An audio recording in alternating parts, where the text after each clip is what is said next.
All right, so what does the market want to see from the midterm elections? Jeff Bush is back with us. He is a partner at the Washington Update, and he joins us now with his thoughts. Good to see you back with us, Jeff. Welcome. Thank you, Sue. You make the point that, in your opinion, the markets have priced in a Democratic House win. If that is the case, what has the market not priced in right now? What might surprise the market a bit?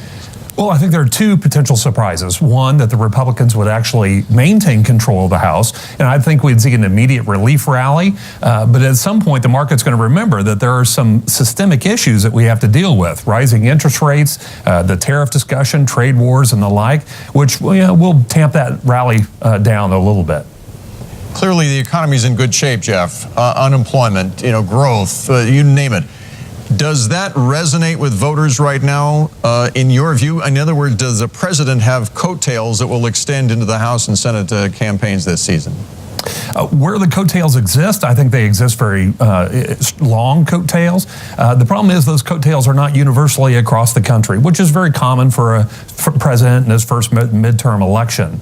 So in Texas, for example, I think those coattails do exist. We saw some very interesting polling today that showed that 86% of Texans believe the president is doing the right thing and following the right policies. And you have to believe that's going to be very beneficial to Ted Cruz and the Republicans in the House in Texas. You've made the point, you said, when you talk to people and you go out and you talk to institutions, that depending on the outcome of the midterms, that the president will find himself at a crossroads. What do you mean by that, and how do you think he will react to it? Well, that's exactly what we're talking about. The president, after the election, at some point, he'll have to face the fact that he is at a crossroads, assuming the Democrats do take the House.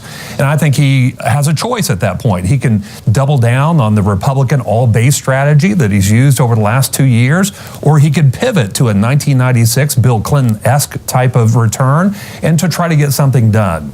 If he does go the direction of trying to get something done, I think the most likely candidate there would be an infrastructure program under the guise of a jobs deal. If he decides to go the all-base Republican strategy, that's where I think he would double down on tariffs, really ramp up the discussion around immigration, because tariffs and trade are the one areas that President Trump has a tremendous amount of authority. However, if the House goes back to the Democrats, what do you think that does to his strategy on trade and tariffs and so forth? Well, again, the president has a lot of authority as it relates to tariffs and so forth, so he can continue down that road. That's why I believe if he does go that all-base Republican strategy, that we could see a redoubling of the president's efforts in that space. Where we could see some trimming of the president's agenda, obviously, would be tax reform. That's going to be off the table at the moment the Democrats win the House and are installed in January. Jeff, thank you so much. Appreciate it. Jeff Bush with the Washington Update. Thank you.